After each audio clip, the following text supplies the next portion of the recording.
যাচ্ছেন বাংলাদেশ জাতীয়তাবাদী দল লালমিয়া শাখার সংগ্রামী সহসভাপতি এবং আজিজবাড়ি কালীগঞ্জের ধানের শীষের মনোনীত জনাব রুকুনুদ্দিন বাবুল ভাই।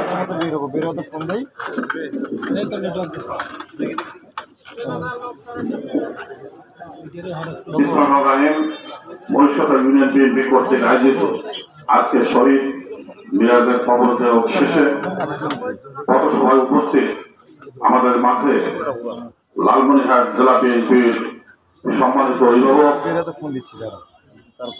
কেন্দ্রীয় কমিটির সাংগঠনিক সম্পাদক, সাবেক মন্ত্রী, আমাদের সকলের প্রিয় নেতা অধ্যক্ষ আসাদুল হাবিব দুরু মহোদয়, আমাদের মাঝে আরো উপস্থিত আছেন লালমনিরহাট জেলা বিএনপির অন্যতম সহসভাপতি অ্যাডভোকেট রফিকুল ইসলাম, আমাদের মাঝে আরো উপস্থিত আছেন লালমনিরহাট জেলা বিএনপির যুগ্ম সম্পাদক সাবেক উপজেলা চেয়ারম্যান জনাব মমিনুল হক, আমাদের মাঝে আরো উপস্থিত আছেন লালমনিরহাট জেলা বিএনপির সাংগঠনিক সম্পাদক জনাব আফজাল হোসেন সহ লালমনিরহাট জেলা বিএনপি, আজিজপুর উপজেলা বিএনপি এবং মহিষাদা ইউনিয়ন বিএনপির সকল স্তরের নেতৃবৃন্দ, আমি সবাইকে জানাচ্ছি সংগ্রামী শুভেচ্ছা। সংগ্রামী সাথী বন্ধুগণ,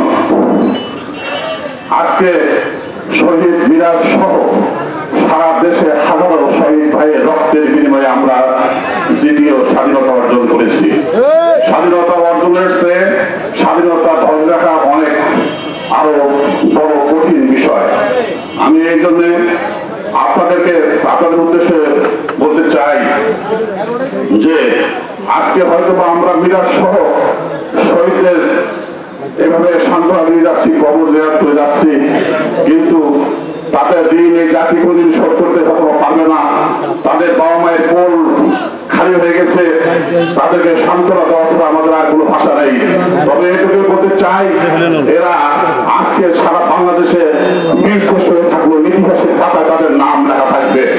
তাদের শহীদের রক্তের বিনিময়ে আজকে এই দেশ নতুন ভাবে স্বাধীন হলো, আছে আপনার দেশের এই জাতিকে মুক্ত করলো তারা। আমি এই জন্য আমাদের নেতৃবৃন্দকে আমি নেতাকর্মীদের উদ্দেশ্য করতে চাই যে আপনারা শান্ত থাকবেন।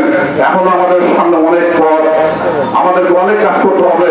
তার কারণে এই ফ্যাসিস্ট সরকার, শেখ হাসিনা সরকারের সকল কাঠামো ধ্বংস করে দিয়েছে। এই জন্য আমাদেরকে শান্ত থাকতে হবে। আমি আমার বক্তব্য আর দীর্ঘ না করে সবাইকে ধন্যবাদ জানিয়ে আমি আমার কথা শেষ করছি। খোদা হাফেজ। বাংলাদেশ জিন্দাবাদ, শহীদ জিয়া অমর হোক, খালেদা জিয়া জিন্দাবাদ, তারেক রহমান জিন্দাবাদ, দুরু ভাই জিন্দাবাদ।